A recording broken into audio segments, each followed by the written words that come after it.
without further ado, we're going to get started with Dr. Henley's article, Operative Management of Intra-Articular Fractures of the Distal Humerus. It's my pleasure to be talking with Dr. Brad Henley.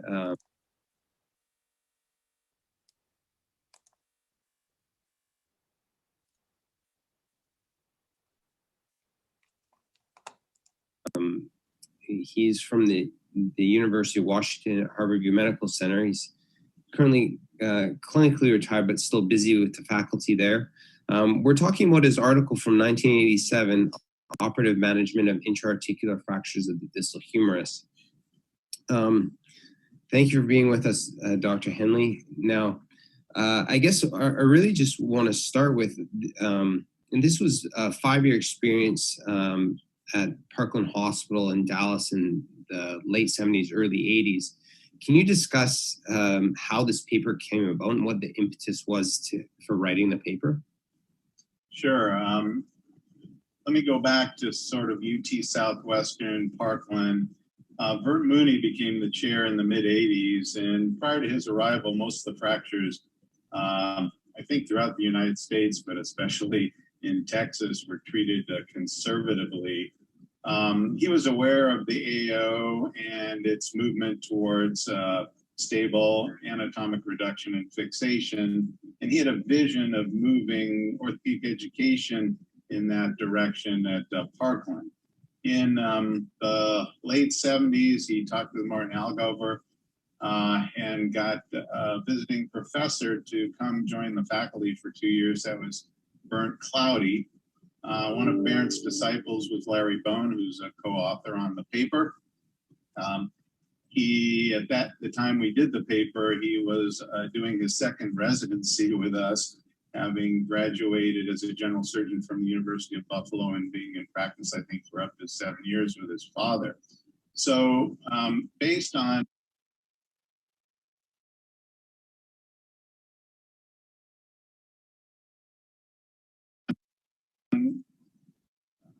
Bert's vision, in 1979, they moved towards internal fixation. And this is about the time when I started my residency there.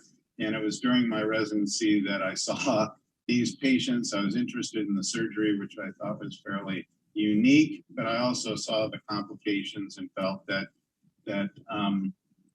we could disseminate the information what we'd learned throughout the 5 years to others in the community. And you know, as a resident, I basically saw the risks as well as the benefits and thought that this was important to share our knowledge and the evolution.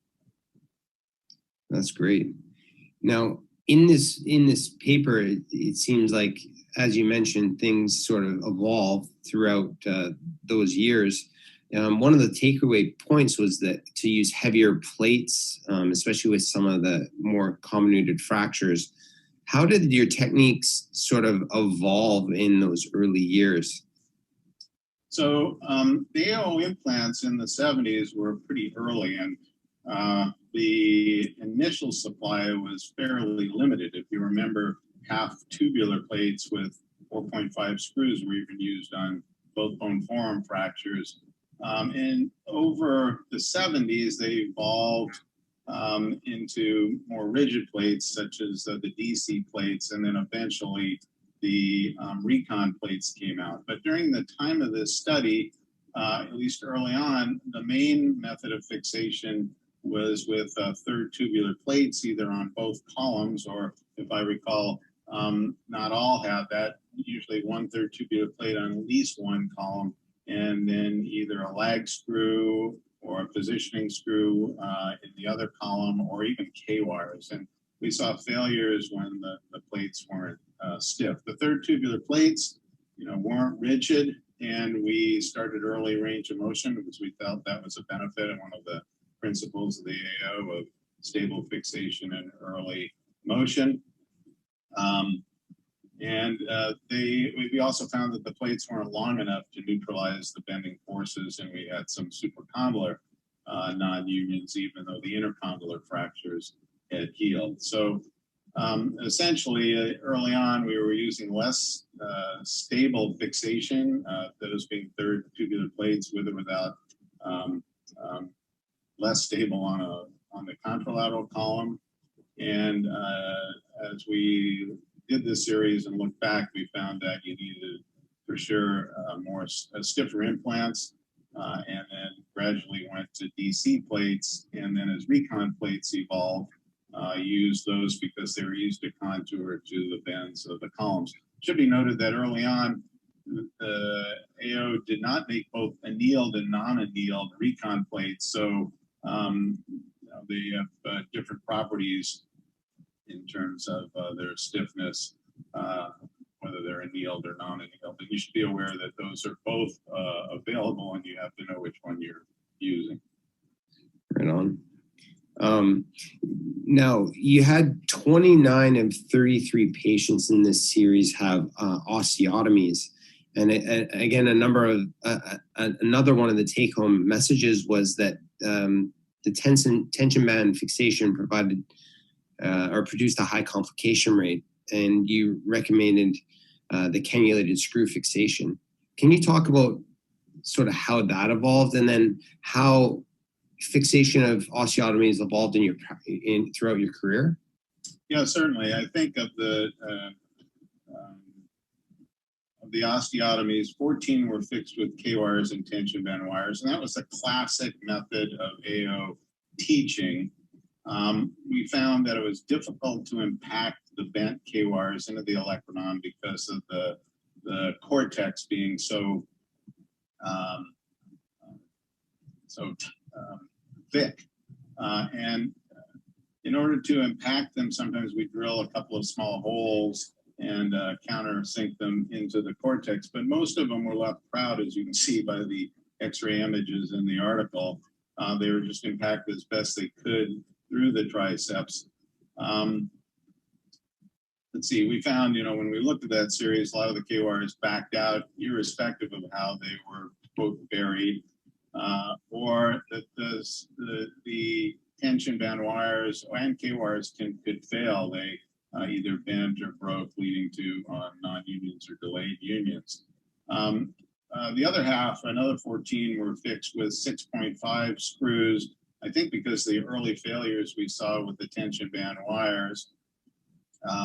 But even some of only one of those failed, and that was, I believe, with a short 6.5 screw. So we started to move to longer 6.5 screws that engage the metadiaphysis and not the shorter 6.5 screws. So there's really no instructions on the length of screws to use, or the length of K-wires, or whether the K-wires should be even put out through the anterior cortex, the ulna. And we didn't do that. They were just sent down the canal, and therefore didn't have a bicortical fixation. The other thing that evolved is, I think all of these osteotomies were done transversely to the long axis of the ulna. And what we found was that there was no really interdigitation, like in an olecranon fracture of the spicules of bone.